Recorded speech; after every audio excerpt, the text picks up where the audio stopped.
Good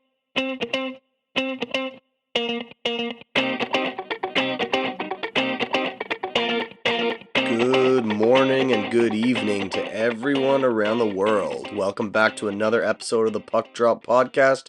We are now in the month of December. NHL teams have passed the quarter mark of the season unless they're the Ottawa Senators, who just haven't been playing hockey games for some reason. Week 8 is in the books, and you will hear me say this every week. There's a whole lot to talk about.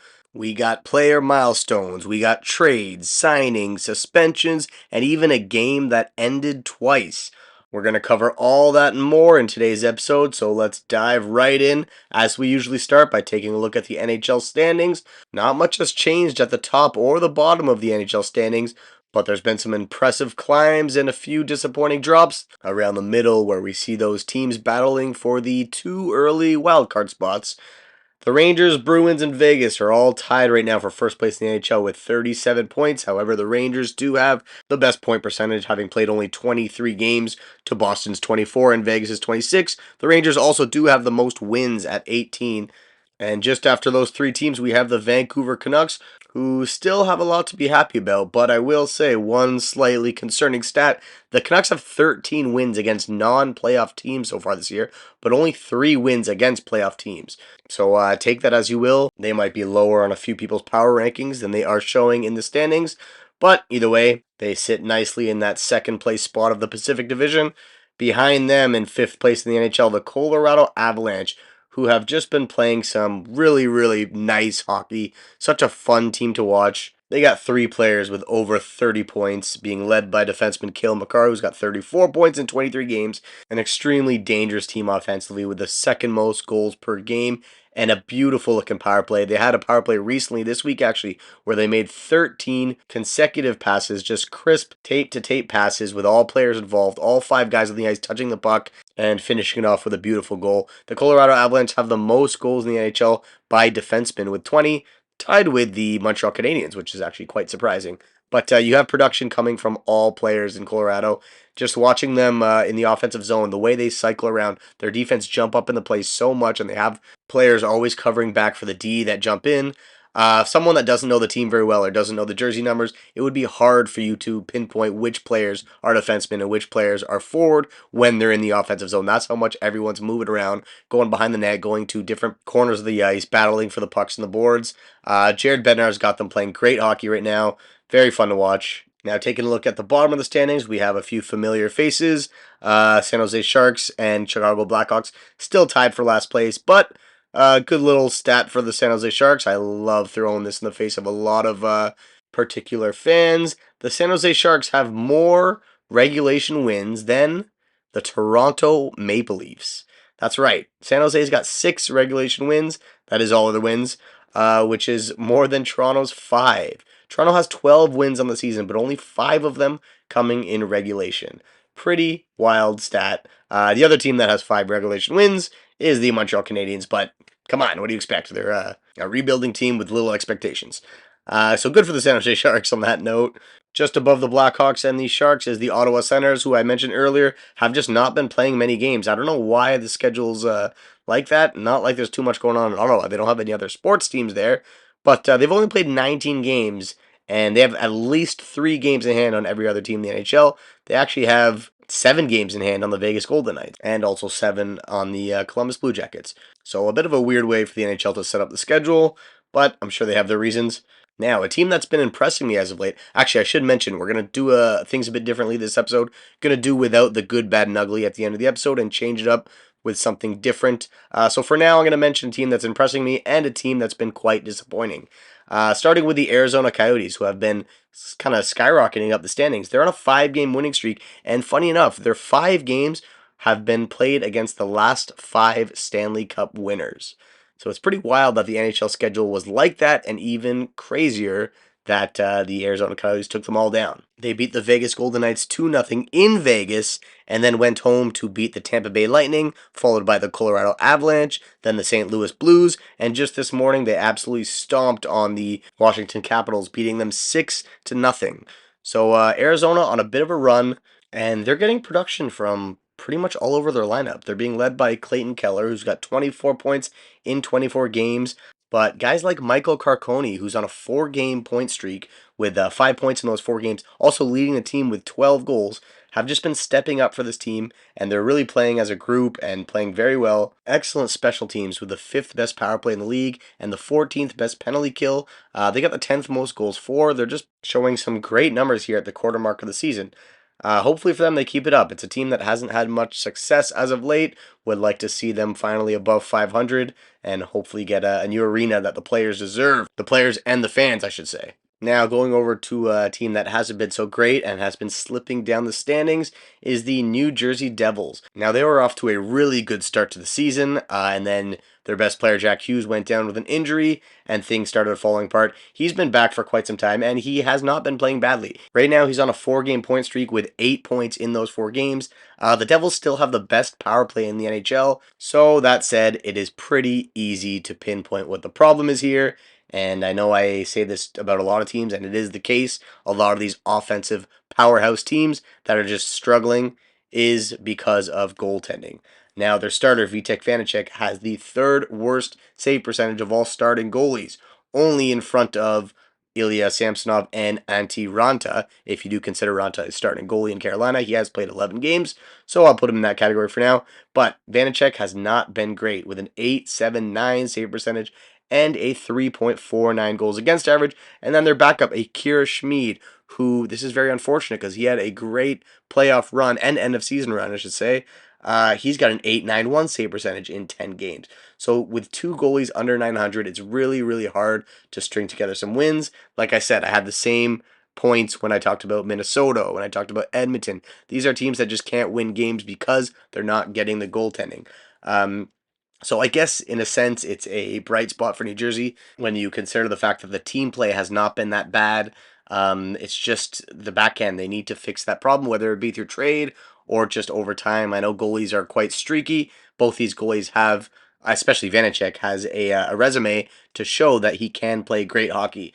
So they just need to get out of their slump or maybe make an acquisition. I know there's a lot of teams, like I mentioned, on the market for some goaltending. So who knows what will happen with the Devils. I do think they are going to make a push and make the playoffs. They're just too good of a team to stay the way they are right now. They have great players. They got scoring from all over, like I mentioned with Arizona. The Devils have goals from all 12 of their regular forwards, which is always good. You always want to see some depth production. Ultimately, I wouldn't be too worried if I was a Devils fan. Still early in the season. Let's see how they bounce back. Now let's take a look at some player stats. Kucherov still leading the way in the NHL by a pretty large margin. He's been red hot with 19 points in the last 10 games. He's actually on a 10-game point streak, which is the longest point streak in the NHL. Connor McDavid also does have 19 points in his last 10 games, but his point streak is only at 6 games, where he does have 16 points. Pretty damn incredible. But anyway, back to Kucherov. 42 points in 25 games, including 16 goals, which is tied for second in the NHL in goals. The only person ahead of him is Brock Besser, who is leading the NHL with 17 goals. And funny thing about Brock Besser, last year he only had 18 goals on the entire season. So great to see him bouncing back with a breakout year. Taking a look at the blue line, we got a very tight race with two guys who are neck and neck, tied with 34 points. You know who they are. Quinn Hughes with the Vancouver Canucks and Cale Makar from the Colorado Avalanche, both with 34 points. Cale Makar has played 2 fewer games, though, so give him the edge there with points per game. They're both a plus 18, and funny enough, they both have the exact same shooting percentage, which is 12.3%. Pretty funny coincidence there. Tight race for the Norris Trophy so far. I'm going to talk more about that a little bit later. The rookie race being led by none other than Connor Bedard, who's got 20 points in 23 games, followed by a three-way tie from Logan Cooley, Luke Hughes, and Marco Rossi. Luke Hughes being a defenseman, quite impressive, having 14 points in 22 games, and Marco Rossi from the Minnesota Wild, who are on a bit of a run themselves. I should have mentioned them earlier. Since the firing of their coach, they are on a 3 game winning streak, 3-0 since John Hines has come in. Sometimes it's just one of those things. You shake up the bench boss and the team starts playing. Not to say Dean Evison was doing anything wrong, but this happens quite a bit in the NHL. When they change a coach, things, just the dynamic of the team play, kind of lights a fire under the players' asses, and this is what happens. But anyway, impressive play from rookie Marco Rossi and the other rookies mentioned. This rookie class in general has just been pretty damn incredible. If it wasn't for Connor Bedard kind of running away with the Calder odds at the moment, I think it would be a very, very tight race between, 4 or 5 players. We mentioned Logan Cooley and Luke Hughes, who are second in points after Bedard, as well as Marco Rossi. But then there's also guys like Leo Carlson, Adam Fantilli, who are playing incredible. And then guys like Matthew Poitras in Boston, who kind of came out of nowhere. Matthew Nyes had a lot of hype in Toronto as a big body. Bobby Brink, I mentioned a couple episodes ago. Another guy who came kind of out of nowhere. And then there's some D-men. Pavel Mintyukov in Anaheim. Kevin Korchinski out of Chicago looks like the real deal. So a lot of fun, young talent to watch. Skill just keeps getting better and better as the years go. All right, now let's move on to some things that happened this week. And let's start with this week in history. 18 years ago Friday, Joe Thornton was traded from the Boston Bruins to the San Jose Sharks, and he went on to win the Hart Memorial Trophy, being the only player to ever win the MVP award in a season where he played for 2 different teams. And for those of you who tuned in last week or perhaps saw on our Instagram page, last week's trivia question, the answer was, in fact, Joe Thornton. He is one of 3 players to record back-to-back 90 seasons, the other 2 being Wayne Gretzky and Mario Lemieux. Also, this week in history, 28 years ago in 1995, one of the biggest moments in NHL history, Patrick Waugh was kept in net for the Montreal Canadiens for 9 goals against as the Detroit Red Wings lit up the Habs. He was finally pulled in the second period, walked past head coach Mario Tremblay and went right to the owner of the team and said, "This is my last game in Montreal." Only a few days later, he was traded, along with Mike Keane, to the Colorado Avalanche for Jocelyn Thibault, Andrei Kovalenko, and Martin Ruchinski. Patrick Roy went on to win 2 more Stanley Cups and a record-setting 3rd Conn Smythe Trophy. So a big moment in history, one that hockey fans will never forget, especially Habs fans. Now this week in present day. Battling for these loose pucks. Jari, he's going for the empty net, bouncing towards the goal. He scores! You have witnessed history. Tristan Jarry becomes the first goaltender in Pittsburgh Penguins history to actually score a goal. Another goalie goal. I shouldn't say another, it's the first one of the year, but we had one last year. Tristan Jarry has scored a goal and is the first goalie in Pittsburgh Penguin franchise history to record a goal. What a great moment for him. The whole team kind of stormed him in celebration. And funny enough, the backup goalie on the Pittsburgh Penguins bench, Alex Nedeljkovic, actually scored a goal in the AHL a couple of weeks before. And he's the only AHL goalie in history to score multiple goals. But not to overshadow Tristan Jarry's achievement, that's a pretty incredible milestone right there. He is only the 14th goal in NHL history to score a goal, as he helps his Pittsburgh Penguins take down the Tampa Bay Lightning in that game. He also had a pretty incredible game without the goal, so just an overall great night for Tristan Jarry. And while we're on the Pittsburgh Penguins, in that same game, Sidney Crosby surpassed Paul Coffey and Phil Esposito for 11th most career regular season and playoff points. He now has 1,729. He did score a goal this morning against the Philadelphia Flyers. He is now only 30 points back from Ray Bourque for 10th all time. Again, that's for regular season and playoff points combined. He only needs 3 more points to tie Paul Coffey for 14th most regular season points, which I'm sure he'll do very, very soon, probably in this coming week.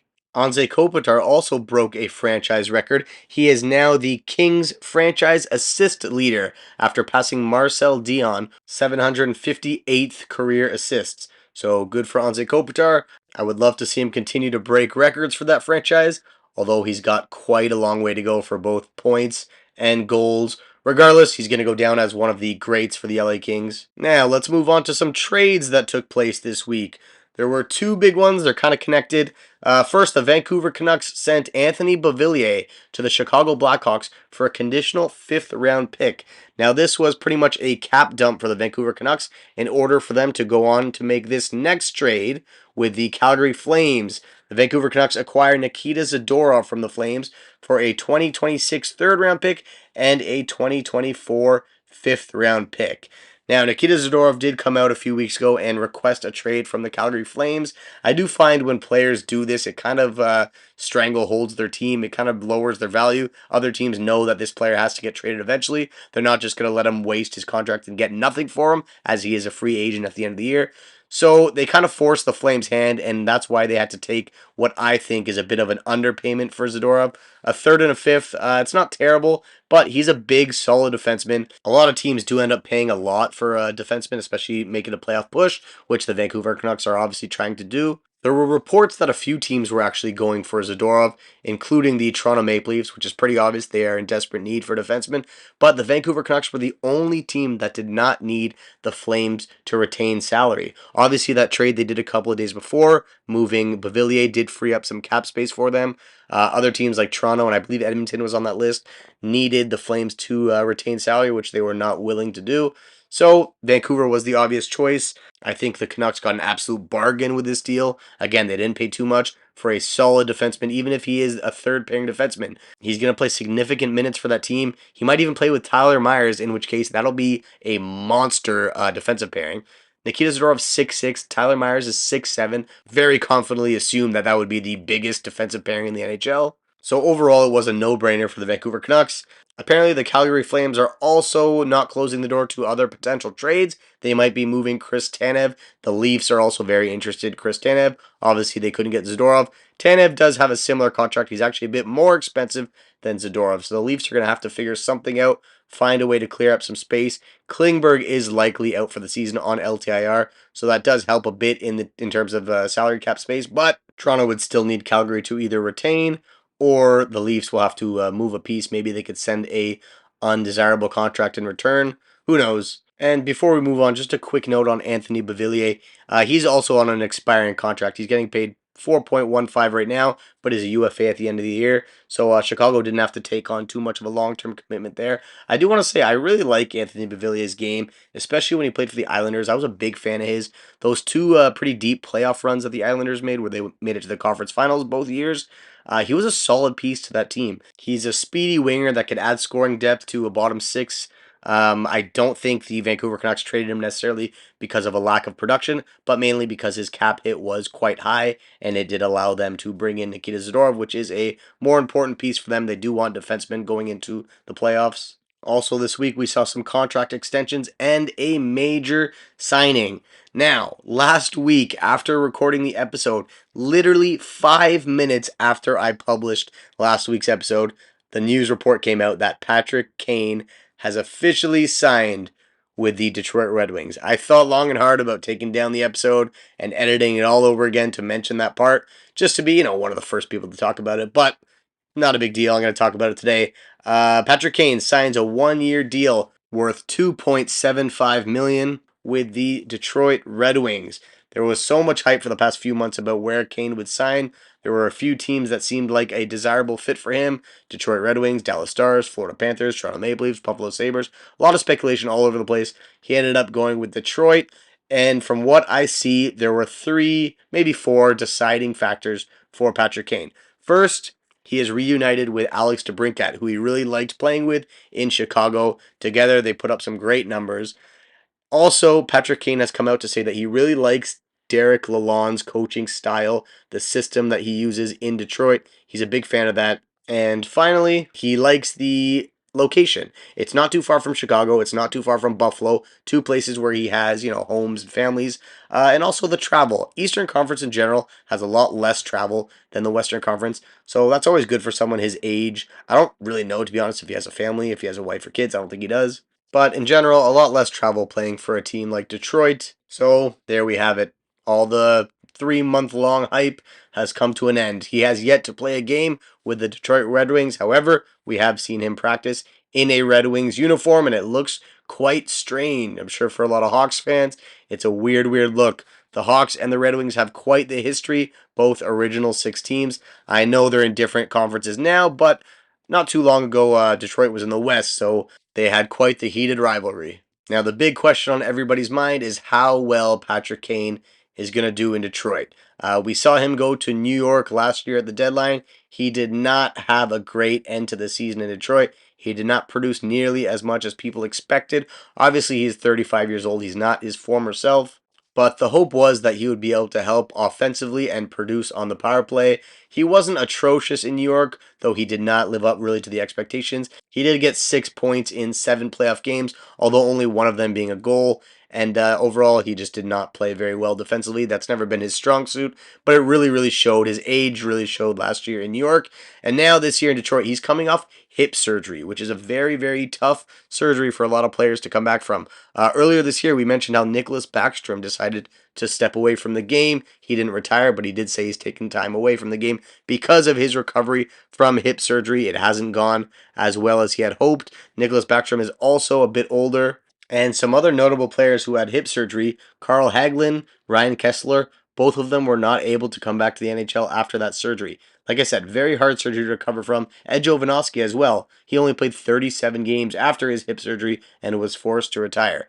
So, fingers crossed, I do want to see Patrick Kane produce. I do think he is, as of now, the best American-born player to ever play the game.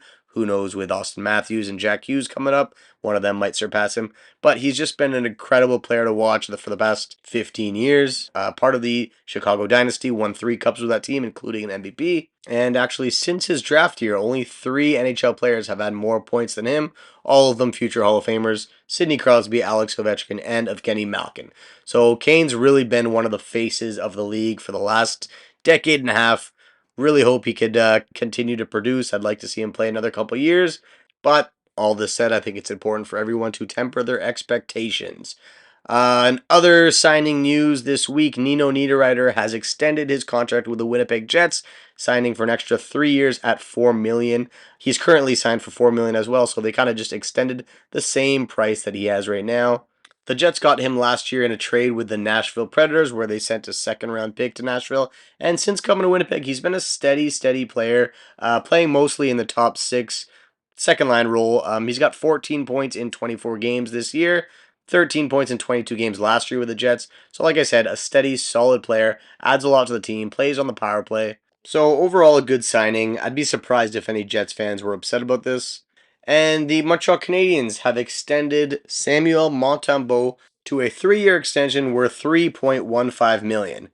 Now, this is my time to rant, as long as my producer doesn't cut me off. Yeah, okay. Randy's giving me the go-ahead. Time for me to talk a bit about the Habs. They now have 3 goalies in their system. They've had 3 goalies all year. They've extended Montembeault, who is clearly their best goalie moving forward. He's only 27 years of age, and he's been playing some great hockey as of late. But now the Habs have a big decision to make. I don't think this 3 goalie system is working. I didn't hate the idea at first. Having 3 goalies gives them, time for more rest. You can rotate between the 3 of them. They don't all have to travel with the team on road trips. Some of them, or one of them, can stay back in Montreal to train with the trainers. So I didn't hate the idea at first, and I understand why they did it. All 3 of them are waivers eligible. So if they were to send any of their goalies down, whether it be Jake Allen, whether it be Sam Montembeault, which they would never do, or Caden Primo, they would be possibly claimed on waivers. Caden Primo, I think, is the guy that they would send down. Obviously, Allen and Montembeault are both veterans. Caden Primo is the youngest. And I do think he would get claimed because he's got a lot of upside. He's a 24-year-old goalie. He's showed some flashes in the NHL, played some great games. He's got 2 years left of a very cheap contract. Then he becomes an RFA. So overall, I think he's a very valuable asset to have on the team. But keeping the 3 goalie rotation doesn't allow anyone to really get in a groove, and especially Caden Primo. We've seen it in his game. Having him play, once a week or once every 3 to 4 games, it's really hard for him to settle in and get into a groove. And a lot of Habs beat writers or, a lot of scouts have reported that the one knock on Primo is his mental game. He gets in his head quite a bit, and you do see it in games where he starts off playing great very early on, and then he lets in a weak goal, and the rest of the game you can see he's a bit more shaky. His most recent game against the Florida Panthers, he really, really had a tough one. Let in at least 3 goals that I think he should have. Any goalie really should have. There was no traffic in front, just a clean shot that beat him. So as well as he started off the season, he is starting to regress, and I do think it's because he's not playing enough. Now that's where the dilemma comes in. We can't send him down because he's going to get claimed, and with 3 goalie rotations, he's just not getting enough time. We can't really, bench Jake Allen because his value is just going to keep going down. He's an older veteran. So they got to move a goalie. Now, easier said than done, of course. And with this recent contract extension to Sam Montembeault, it's safe to assume that he's not going anywhere. And I'm happy with that. I think Montembeault should be the goalie for the next 2 to 3 years while we're still rebuilding. He's a solid goalie who can still keep improving at 27 years old, like I mentioned. So the options are trade Jake Allen or trade Caden Primo. Different teams would want different things. Teams that I mentioned, like Oilers or Devils, who need a goalie now for their playoff push because they have a great team up front, they would want a Jake Allen type. Now, I don't know if Jake Allen is really the ideal guy to take you on a deep playoff run, but even if he serves as a backup to Stuart Skinner in Edmonton or to Akira Schmid in New Jersey, I think that would be a great acquisition. A lot of teams do want depth goaltending in the playoffs. It's very important, especially if one goes down or if one's not playing well. And again, having a veteran guy on the bench, training with at practice, talking to you. I think Jake Allen was a big piece, a big help to Jordan Binnington in St. Louis when they went on that cup run. Allen was on the bench during the cup run. Binnington did get all the starts, but I think Jake Allen, being the veteran that he is, the leader that he is, the good guy that he is, really helped Binnington keep his cool and keep his composure and play the way he did. I do think a backup goalie is important, not just for when he comes in to play the games, but also for training with the goalie and just that relationship they have. So I think Jake Allen would be a great addition to any team going for a deep playoff run, whether he be the starter or the backup.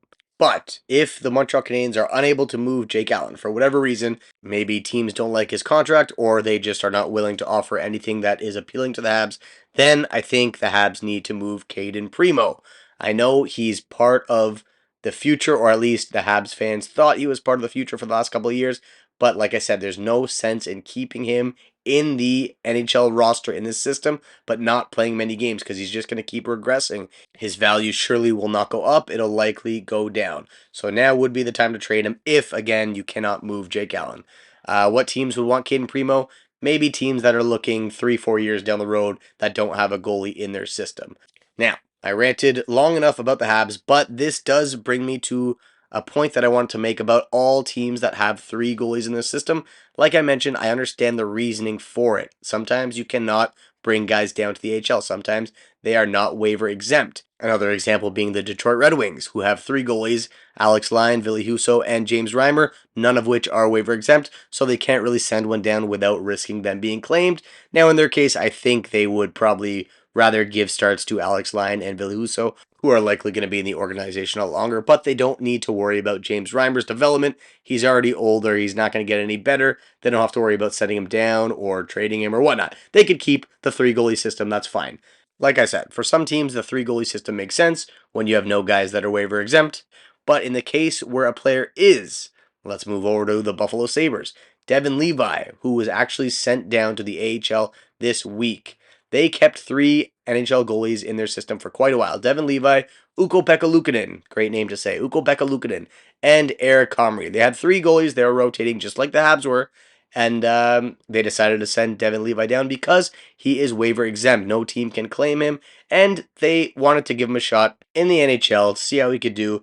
It did not work out so well. He had a save percentage of .876, goals against average of .373. They gave him a shot, and it didn't work out. And that's fine. I don't think the Buffalo Sabres did anything wrong. I think they did the right move by sending him down. He's still incredibly, incredibly young, and this was not a failure. For Sabres fans or anyone else who thinks that Devin Levi failed with his NHL stint, it is not at all a failure. He got some NHL experience, some games under his belt. He's going to take that and go to the AHL where he's going to play a lot more games and he's going to continue to develop. Like I said, he's extremely young. He's only 21 years old and he came straight out of Northeastern University. He hasn't played any games in the AHL. So now's his time. He's going to be a starter down there. He's going to get a lot of games and he's going to improve and work on his game. And he has a great attitude about it. In a lot of interviews, he was not upset that the Sabres sent him down. He understood it was the right move for him and the right move for his development.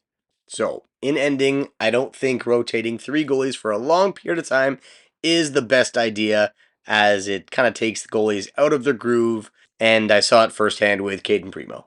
Moving on, and here's a fun topic.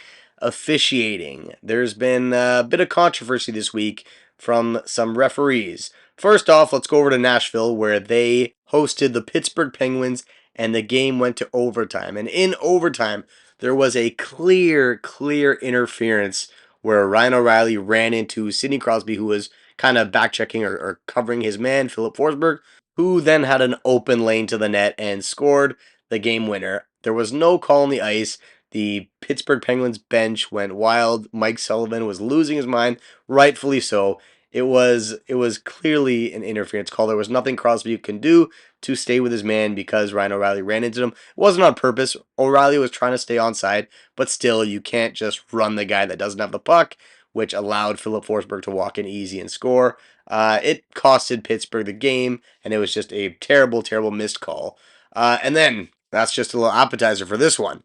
Devils Flyers game. Now, this was a rare situation where an officiating mishap had both teams in an uproar. There was a play where Luke Hughes and Garnet Hathaway are racing for a puck that was iced. Luke Hughes was clearly going to be the first player to touch it, so the ref should have blown the whistle early.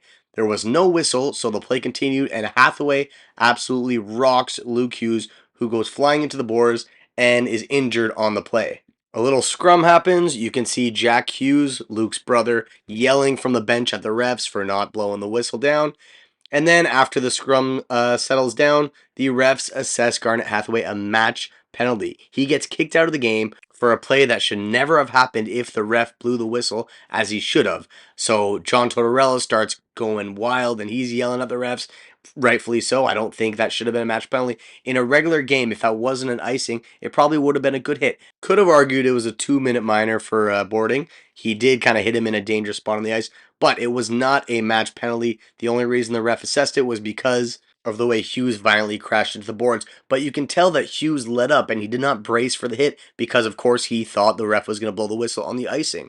So it was really just kind of a domino effect. The ref missing his call and then Hathaway continuing the play, going for the hit, Luke Hughes getting hurt. So both teams, like I said, Jack Hughes was pissed off at the refs. Tortorella was pissed off at the refs. The Flyers were mad that they got assessed a major penalty that they had to kill off. So overall, a messy situation. But on the bright side, at least for the Devils, Luke Hughes was able to come back to finish the game, and he did in fact score the overtime winner, which was pretty cool to see. But with all this, we had another great John Tortorella soundbite. In his post-game interview, he went on to say how the league has changed and players don't know how to take hits anymore. He called the NHL the no-hitting league, which has now made some sound waves around the media. Tortorella is known for being a hard coach with a fiery attitude, and he even went on to show it when he also benched Joel Farabee after only 57 seconds of playing time. He had Joel Farabee sit on the bench for the rest of the game, just working the door at the end of the bench. And his quote after the game was, "Because he didn't listen." So John Tortorella is known for being a hard ass, but a lot of players do say that they like to play for him, and you can see it working with the Flyers. They're doing a lot better than most people expected. Tortorella also coached the Blue Jackets when they took down the 62-win Tampa Bay Lightning in the first round when they swept them. And Tortorella is also a Stanley Cup winning coach when he won with the Tampa Bay Lightning in 2004. So ultimately, it's hard to argue with his process when he's got the results to show for it. All right, next up in this busy weekly recap is the game that ended twice. The Toronto Maple Leafs and the Florida Panthers had a game this week that went into a shootout, and Evan Rodriguez went in for the winning shot, and he appeared to score. The ref signaled it as a goal. The Panthers celebrated. The suits of the Scotiabank Center started walking out of the arena, only for the refs to review the play and see that Evan Rodriguez actually double hit the puck. The puck bounced off Joseph Woll's pad, hit Evan Rodriguez's stick for a second time, and then went in. In a shootout, the player cannot touch the puck after the goalie makes contact with the puck, and that is what happened in this case. So the refs call it back. The players had to come back on the ice. Some of the Florida players were already on their way to the dressing room, so everybody got called back, only for Toronto to shoot next. Noah Gregor buries his shot on Anthony Stolarz, and then Florida needs to score their next shot to keep it going, but unfortunately Nick Cousins cannot beat Joseph Woll, so the Toronto Maple Leafs end up leaving with the W. Bit of a weird ending there. Florida thought they won. The team had left the bench. A lot of the fans left the arena, only for it all to get called back, and then Toronto ended up taking that extra point in the shootout. Another cool little thing happened this week in the NHL. Jake Neighbors for the St. Louis Blues ended up scoring a goal while his father was in the crowd being interviewed on TV. And you could see his reaction as he watches his son score while he's being interviewed. It was a pretty cool thing to see. Doesn't happen too often. Now let's move on to some of the disciplinary action this week. Brandon Smith was suspended 2 games for slashing Travis Konechny of the Philadelphia Flyers. It started with a simple dump and chase play by the Flyers, and then Konechny gave Smith a little love tap, and Smith retaliated with a pretty vicious slash, which ended up costing him 2 games. Also, Ross Colton of the Colorado Avalanche was fined $5,000 for his slew foot on rookie Leo Carlson of the Anaheim Ducks. Carlson, who I mentioned earlier in the episode, has just been playing really, really good hockey, and he had a wicked shootout goal against the Colorado Avalanche in that same game, in which he also got a goal in the second period. So just a great game for the rookie. And as we come close to wrapping this episode up, we got to go over the injuries. Unfortunately, a few players were added to their team's LTIR this week. Shea Theodore from the Vegas Golden Knights, that is a big loss for them. He suffered an upper body injury last week, and just a couple of days ago, he was moved to LTIR after undergoing surgery to address that injury. He is now out week to week and is expected back before the end of December. Another defenseman for the Golden Knights, Alec Martinez, is also out. His timeline is a bit of a mystery, as Coach Cassidy mentioned last week that he should only be out about 7 to 10 days. However, it's already been a week and we still have not seen him in the lineup. And on Thursday's game against Vancouver, Aiden Hill left before the third period despite having a shutout in progress. After the game, Coach Cassidy mentioned that the training staff recommended Hill be pulled from the game just for precautionary reasons. He is now listed as day-to-day with a lower body injury. Alex Newhook of the Montreal Canadiens suffered a high ankle sprain, and he is expected to be out 10 to 12 weeks. And defenseman Dougie Hamilton of the New Jersey Devils will be out indefinitely following surgery, as he had a pectoral muscle tear on Tuesday night's game against the Islanders. That's a huge loss for the Devils, who we mentioned have already been struggling, and Dougie Hamilton, who's a top defenseman on that team, usually eats up about 22 to 23 minutes per game, so that's a big hole in their lineup that they're going to be looking to fill. And finally, earlier this week, Ridley Gregg was placed on LTIR by the Ottawa Senators, but a silver lining for that club is that Thomas Chabot is nearing a return to the lineup. They've been missing him for quite some time, so it'll definitely be good for them to have him back on the blue line. Now, before we get into our last piece of news for this week, I do want to mention last week's episode, I kind of went on a rant about the NHL recaps on YouTube done by the NHL account and the Sportsnet account. And I want to say, for those people who might not have understood exactly what I was talking about, please go check out the highlights of this past week's game between the Stars and the Flames. There's just a perfect example of how badly they are screwing up these recaps. It still blows my mind that they haven't thought to fix this yet. Won't spend any more time on it, but go take a look if you are curious. All right, now moving on to our last topic for this week, which is the Corey Perry incident. There's some more news that came out about what exactly happened. Still, a lot is being covered up. We don't know the exact details of the story, but at least more has come up to kind of shut down the rumors that were spreading all over the internet last week, which I did briefly address. Real quick, I should mention that Connor Bedard did speak to these rumors that did involve his family, and he did come out and say that it's all just a bunch of bullshit from people online. It's been very hard on myself and my family, and that's just not fair.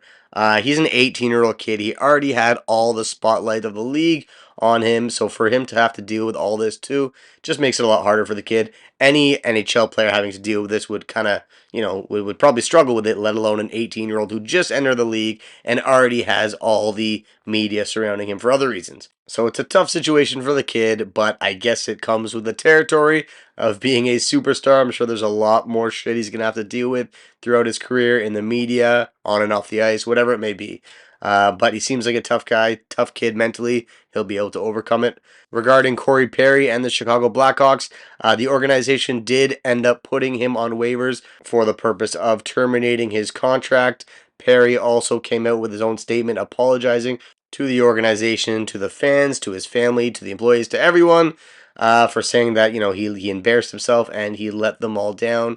He apologized for all his actions, for his inappropriate behavior, and said that he is working with experts in the mental health and substance abuse fields to discuss his struggles with alcohol and take whatever necessary steps to ensure that this won't happen again. So we do know that it involved alcohol. There was something on the Chicago Blackhawks road trip when they're in Columbus. He was supposed to play in that game. They ended up healthy scratching him at the last minute because of something that must have occurred. Again, we don't know the complete details. I'm sure more information will come out in the coming weeks. But I do want to say in the past 3-4 weeks, we've had 3 separate stories involving NHL players and alcohol that have just gone wrong. We talked about Alex Galchenyuk a couple weeks ago. Now, I know that incident happened in the summer. However, more news came out a couple weeks ago with the video cam coming out. So just him using, alcohol abuse and not handling it well. And then 2 weeks ago, Milan Lucic, also problems with alcohol, ended up getting arrested for domestic abuse. And now Corey Perry, whatever happened here, involved alcohol as well. So it's tough seeing players struggle with substance abuse. These players, no doubt, go through a lot of pressure in their everyday lives, but they're also role models for a lot of young kids out there. So I think it's important for these players to get the help they need, and it's good that the NHL does provide support for players that might, be struggling with substance abuse. Let's just hope that no more stories like this come out in the near future so we can focus all our attention on the on ice product, which, like I've said several times, is some great hockey. Bunch of young studs, bunch of old vets breaking records, doing all the good stuff. Now, let's close off this episode with something a bit different. Instead of doing my good, bad, and ugly, I'm just going to tell you guys about a little game that I'm playing with my friends. It's just a little quick thing I came up with not too long ago. We are going to be predicting the awards for the end of the season, but we're going to be doing it at 3 different points throughout the season. At the quarter mark, the halfway mark, and the 3-quarter mark. Me and my buddies, we're going to choose who we think are going to win the following awards: the Hart Trophy, the Art Ross Trophy, the Rocket Richard Trophy, the Calder Trophy, the Selke Trophy, the Norris Trophy, the Vezina Trophy, and the Jack Adams Trophy. Now, I'm not going to waste time explaining the rules to our little game just yet and risk losing you guys and confusing the hell out of you. And since we're already approaching 42 minutes on this episode, I'm not going to share my picks on air, but you will be able to find my picks on our Instagram page, where I welcome all the criticism and chirps. You can tell me if I'm crazy, if I'm wrong, if you agree, if you disagree, whatever. Go check out my picks on Instagram. Hopefully, once my buddies get in their picks, I'll be able to post those as well. And even producer Randy here, who's been taking his sweet ass time, he still hasn't gotten his picks in yet, but mine will be up there this week, so go take a look. And in closing, I'm going to share our trivia question for the week, which you could also find on our Instagram page. Here it is. Who is the only player to have won the Conn Smythe Trophy before winning the Calder Trophy for Rookie of the Year? So go ahead, check it out on Instagram, comment on the post if you think you know the answer, and one correct comment will be chosen at random and they will receive a special prize. That's right, things are picking up in the puck drop world. We're now offering rewards to our listeners. And that, ladies and gentlemen, is how I will leave you. Hope you enjoyed our recap of Week 8 of the NHL. Tune in again next week for another exciting recap to keep up to date with all the news around the NHL. Thank you all for listening, and we'll see you next time.